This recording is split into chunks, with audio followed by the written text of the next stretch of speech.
Welcome to our next webinar in the collaboration between Young IOP and ER and PetCan in the 2022 series of the most challenging cases in pediatric oncology. I very much look forward to discussing the case of today together with Vasiliki Ganosi and Andishe Attarbaschi. The presenter of today is Vasiliki Ganosi. She is a pediatric oncologist. She just started as a consultant, so congratulations for that. She was initially trained and studied in Greece, trained in Cyprus to become a pediatrician, and did multiple clinical fellowships in the UK as to become a pediatric oncologist, a hemato-oncologist. I very much look forward to your presentation today of mediastinal mass, what to do when benign tumors can be life-threatening.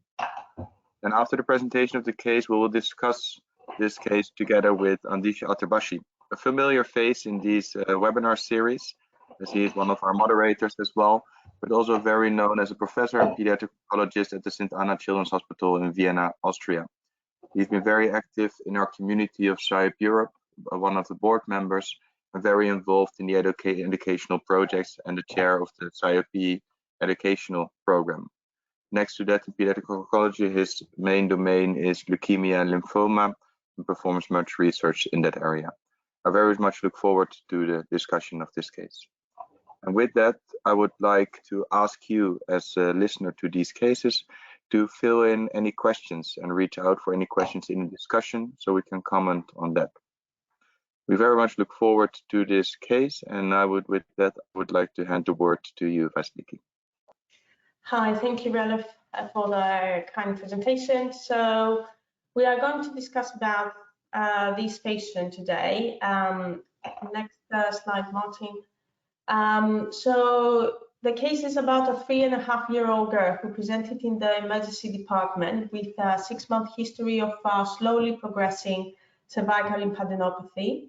She was snoring at night, and that was gradually getting worse, and she started having coughing fits when she awakes. She had severe dysphagia. Actually, she couldn't have a single mouthful without water. Also quite gradually progressing, and she had some stridor when she was lying flat, but otherwise comfortable, and there were no B symptoms. Next slide, please. Past medical history, she didn't have anything of note. Mom mentioned that she didn't have any developmental delay. However, she was a quite immature child for her age, and her speech was still quite incomprehensible.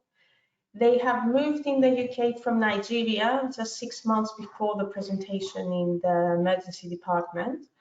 Both parents had latent TB, and the child had BCG vaccine at birth. Thank you. Next slide. So on physical examination, she was a really well-looking child. She was really active. Heart sounds were normal. Respiratory, she didn't have any signs of respiratory distress. She had some intermittent stridor, and she had really severe nasal congestion and nasal voice. And you could hear upper respiratory transmitted sounds, but otherwise she had good air entry bilaterally. The abdomen looked distended, and on palpation she had full upper quadrants, but you couldn't really differentiate if you can palpate hepatosplenomegaly or something else. Next slide. She had right supraclavicular lymph nodes palpable, and all the cervical chain on the right was palpable. And on the left, she had a big lymph node that was about 4 to 5 centimeters. It was not tender, and it looked adhesive to the underlying tissue. She had also some really small lymph nodes bilaterally in the axillary and inguinal area. And neurological examination was completely normal, and she had 7 catheolar spots. They weren't spotted on the first presentation because of her dark skin. She was from Nigeria. It was spotted quite late, later in her admission. Next slide, please. So With this clinical presentation and the history and the physical examination, what test would you order?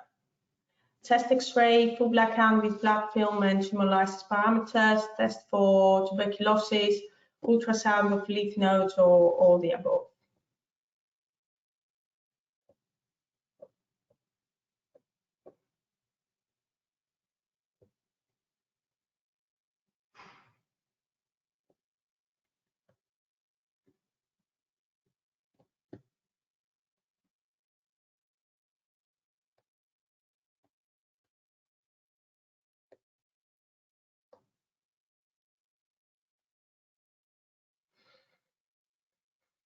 Okay, that was pretty much what we did also.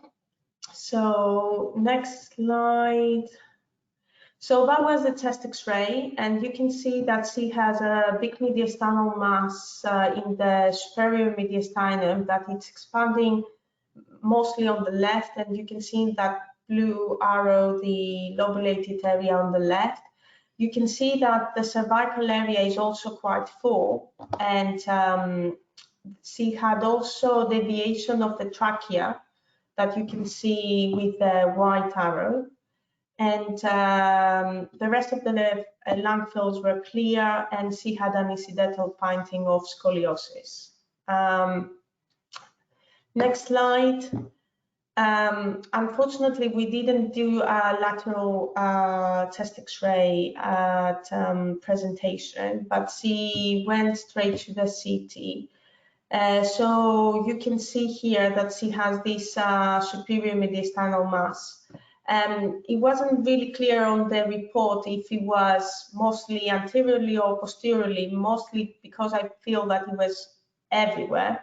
And actually, that mass was expanding from the mouth of the, from the floor of the mouth and the retropharyngeal area to even the upper abdomen. And you can also see here the deviation of the trachea, and that the left main bronchus is quite narrow, as you can see with the arrow. And also the mass was encasing the internal jugular veins bilaterally and the subclavian vein on the right, causing quite a lot of narrowing of these veins also. Next slide. She had ultrasound of the neck, which showed that she had quite pathological lymph nodes, especially on the left, and there was a fairly extensive abnormal tissue surrounding the left carotid artery. And the ultrasound of the abdomen showed that there was an abdominal mass in the upper abdomen encasing the celiac axis and the superior mesenteric artery. The mass was causing displacing of the pancreatic tail, and also there was infiltration of the liver and infiltration of the portal hepatis, and the mass looked to surround the left and right portal veins. Next slide, please. So bloods, she had a full blood count that was unremarkable, and the blood film showed only some reactive and typical lymphocytes. Liver function test and renal function test and electrolytes were all normal. Regarding tumor markers, LDH and uric acid was normal. AFP and beta HCG was normal. And urine VMA and HVA were also normal. We checked also for infection. Ferritin and CRP was relatively low. Glandular fever screen was negative, and quantiferon that was sent for TB was also negative. Next slide.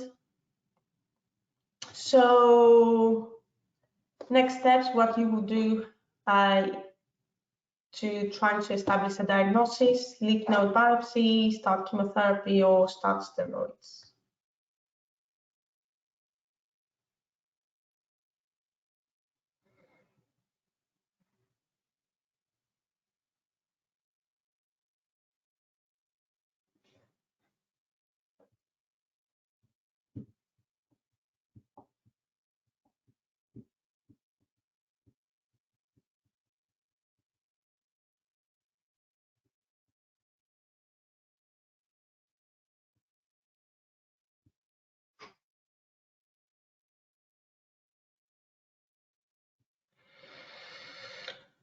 Okay, that is interesting, and that would be ideal.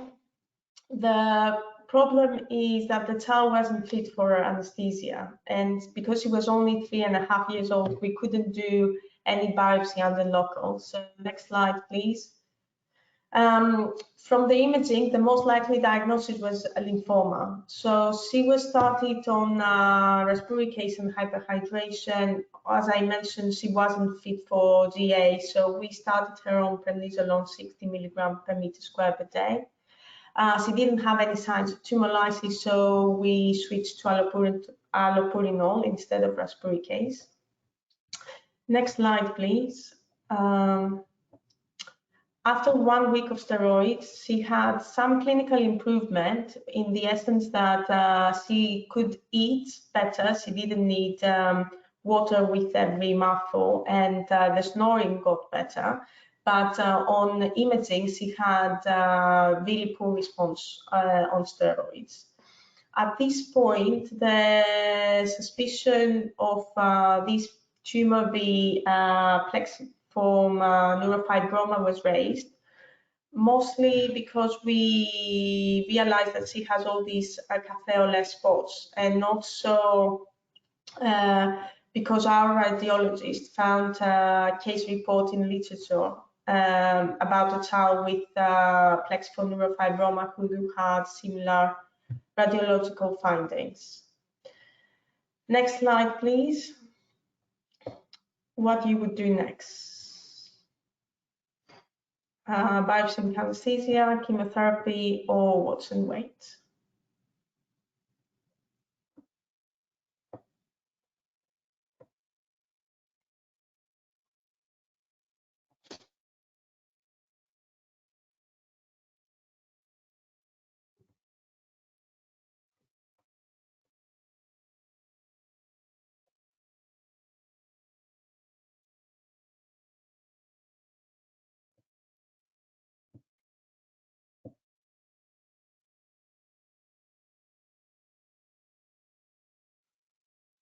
Good. So, although we believe that most probably was a benign tumor because the child looked really well, the LDH was low, she didn't have any response to steroids. The decision was to give her COP, a cyclophosphamide vincristine prednisolone, in order to see if we would have any response. And the reason was that our anesthetists were really unwilling to anesthetize her, and mostly because of the narrowing in the left main bronchus. And they were afraid that even if they intubate the child, then they won't be able to ventilate her adequately because of the narrowing on the left main bronchus. In a parallel planning, we refer her to ophthalmologist to check for any signs of NF1, and she didn't have any, and we refer her to the clinical geneticist. But of course, you most probably know that even if you send all these tests in an urgent manner, you won't have any results back before 14 days. Anyway, after COP, we repeated the CT test, which showed only mild reduction, and the tracheal deviation and narrowing was still there. Next slide, please. So we had again an MTT discussion. There were a lot of people in this MTT, radiologists, oncologists, surgeons, and anesthetists, and we said that we will go ahead with the biopsy with ECMO support standby. They did a biopsy they excised the left cervical lymph node. The surgery was performed by the general surgeons, but ENT surgeons and cardiothoracic surgeons were in theatre. And actually, the whole anesthetic team was 7 senior anesthetists with the ECMO support standby. Next slide, please. Oh, sorry, that was the same. Next slide, please. So thankfully, the operation was uneventful, and the biopsy confirmed the diagnosis of plexiform neurofibroma. And the genetic test also confirmed the diagnosis of NF1. These are slides I found on internet, but next slide, please. These are from our patient that you can see that he doesn't have any atypic features. And next slide, please. Here shows the S100 positivity. That is a diagnostic thing for the histopathologist. I cannot really comment on that anymore. Next slide, please. So what would you do next? Watch and wait, surgery to remove the tumor, chemotherapy, or MEK inhibitors?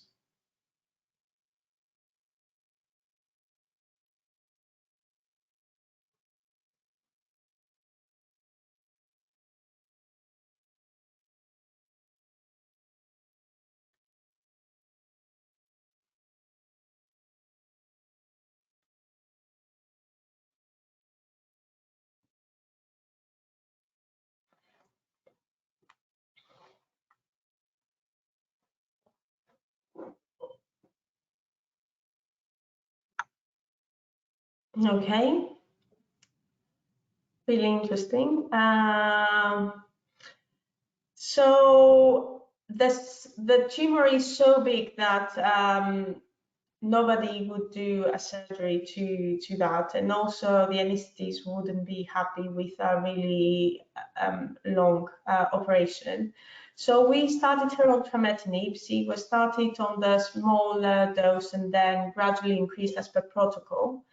She had a pericardial effusion after 3 cycles, so we had to discontinue for a period of time, and then we restarted in a lower dose. Next slide, please. She remains on the lower dose. She's clinically well, but after 9 months of treatment, she didn't have any response on radiologically. There's no radiological improvement. And the child is now under another consultant because she moved city, and I spoke to her on the phone, and they're really just monitoring her with the regular scans, and they will take it from there. They have even readdressed the diagnosis in case she has 2 things going on at the same time, because mostly the tumor in her abdomen growing quite posteriorly. So they have repeated the urine catecholamines and MIBG scan, but everything is negative. And yeah, so they continue on trametinib and hope that it won't grow anymore. So next slide. Just a clinical summary to make more easy for our discussion. This child presented with mediastinal mass and some clinical symptoms. She was unfit for biopsy under GA, so we started her on steroids, but didn't work. She had COP chemotherapy, again with no success in reduction of the mass, and she underwent biopsy under GA in the end with ECMO support standby. Thankfully, wasn't needed. And one thing that we should highlight is that the child had chemotherapy for a benign tumor that didn't even help. Yeah. Yeah. Thank you very much, Vasiliki, to summarize this complex case handling diagnostics and potential therapeutics with suspected diagnosis. Andishe, may I ask you to reflect on this case? Yes, thanks, Wally, for this very nice presentation, and that you were willing to present this in such a detailed form. What I would like to discuss with you, but perhaps all of the audience and Roelof, if I think we go systematically through this patient, we have a 3.5-year-old child who presented with a very big mediastinal mass and also involvement of the abdomen. but LDH was normal, uric acid was normal. I think with age and this lab values, we can almost 100% rule out lymphoblastic lymphoma. Yeah. And you showed that ferritin was normal, and the urine catecholamines were also negative. And you said that you had the feeling that this tumor is not in the posterior mediastinum, but in the anterior. So this really rules out almost 100% neuroblastoma, ganglioneuroblastoma, ganglioneuroma. You also had negative germ cell tumor parameters, so AFP and beta HCG. So this rules out a germ cell tumor. So if you look at all this, what I reflected now and summarized again, would you, if you would see such a patient again, would you go for a biopsy immediately, or would you start with steroids, and if there's no response, go for COP, and if there's again no response, then go for biopsy? It's always very easy for me now to summarize that and because you always know it better afterwards. That's for sure. And if you are not confronted with the patient, it's always easy. But I think when I go through all what you presented, I would have perhaps gone for an initial biopsy. Sorry for the interruption. Sorry, there was a break. Yeah. So to be fair, I think I would start steroids again, mostly because the anesthetists were really unwilling to go ahead. And I think you have to give a trial of at least a couple of days just to see if that would make any difference. And to be fair, clinically she improved with the steroids. I think that probably was a combination of things, probably had a viral infection on top of all these, and you know, that helped with the symptoms and so on, the steroids. I'm not really sure why the steroids helped somehow with the symptoms, but I think that I would have started again steroids for a couple of days. Most probably I wouldn't give a week, and most probably I would be more firm with the anesthetists that we have to find a solution after the steroids haven't worked, that probably we don't have anything to suggest that this tumor is malignant. We shouldn't really keep COP without knowing what we are dealing with. I completely agree with you. I think if it would have been my patient, I would have also definitely started with the steroids in a full dose, and during the, let's say, 24 or 48 hours giving the steroids, I would have planned, as you demonstrated very nicely with such a big team, the operations or the biopsy of the tumor. So I think starting with the steroids is okay. I just want to be a little bit provocative, because at the end we don't have any sign that this patient may have a lymphoma. We have lots of signs that it is not a lymphoma. I think it could have been anaplastic large cell lymphoma, but no LDH at least rules out, if you have so many tumor manifestations, lymphoblastic lymphoma. Hodgkin's disease does not occur in a 3.5-year-old patient, so this is for sure excluded. So I just wanted to be a little bit provocative, sorry. But I don't know, Roelof, what do you think, or what does the audience think? I would like to, I was just reflecting on two things, and then I would like to go to one of the questions of the audience. I was thinking, well, hearing this case once more after our preparatory sessions, is that I think that the scoliosis might be part of the presentation as well. And although it's concluded as a spontaneous, I think it might be a suggestion of a process which might be already long-term there. Although the difficulty is that you have a sudden increase, and I'm not that familiar with the changes in pattern in the plexiform neurofibroma and how it can increase, but how fast it goes. Because I think it could be a sign, and I think it's one of the signs that's commonly seen in these diagnoses, that the scoliosis is present. So, but that's just looking backwards, and that's always difficult if you're starting, you're impressed with such a huge mass. So it's interesting that you say that, because yesterday when I was talking with the consultant who's looking after her today, she told me that although Mom has said to us when we were asking about the cervical lymphadenopathy and when she first noticing all this swelling, she mentioned that it was 6 months, 8 months ago, 9 months, but it was growing quite really gradually and really slowly.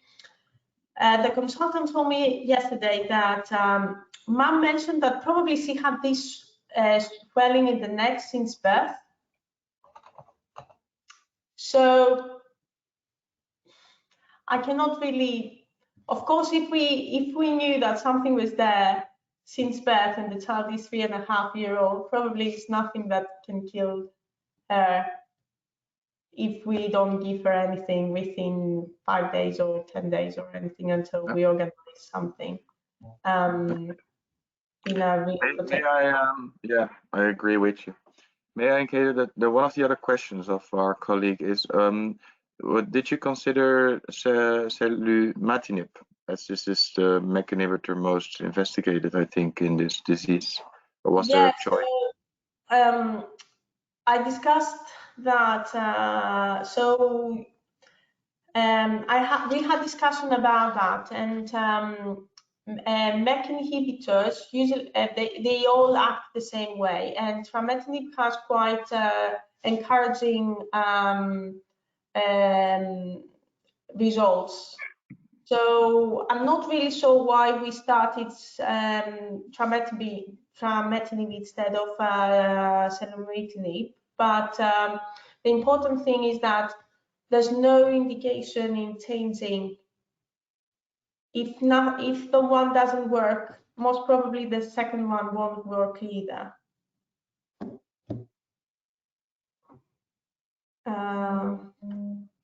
Yeah. And then there was a hand raised by Rosie Ismail, and I don't know whether we can give a last word to it or whether there's still a question.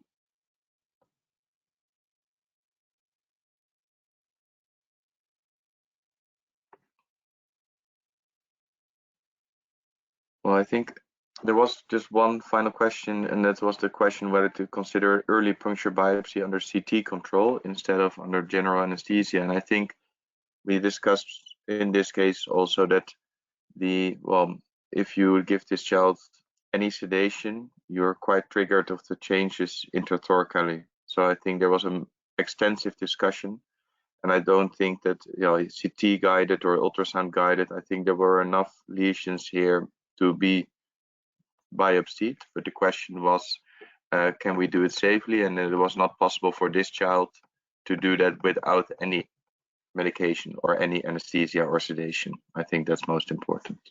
Yeah. May I just understand we have one more question for the audience. Oh yeah, and I think we should round up. So I think, Vasiliki, if I may go to thank you already in advance, and Andishe, I think we can go forward in the slides and then we can summarize our key messages of today. Yeah. Oh, that was in case we don't have any multidisciplinary support available, what you would do.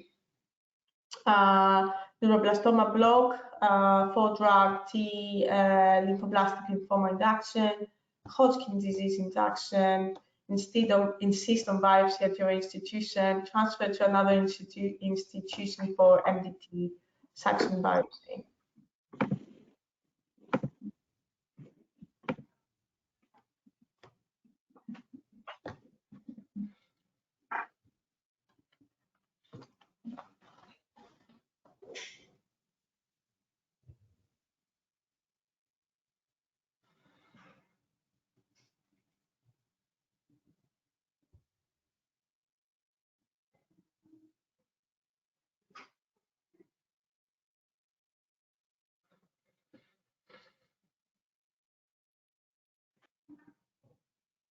That is also interesting. Transfer to another institution for NTT section biopsy. I don't know how you're going to transfer this patient with this mediastinal mass though, and who would agree to transfer. That would be also interesting. But I think at least in this final of this presentation, we all go for biopsy, and we do want to know the diagnosis. So I think may I summarize the last key messages of today?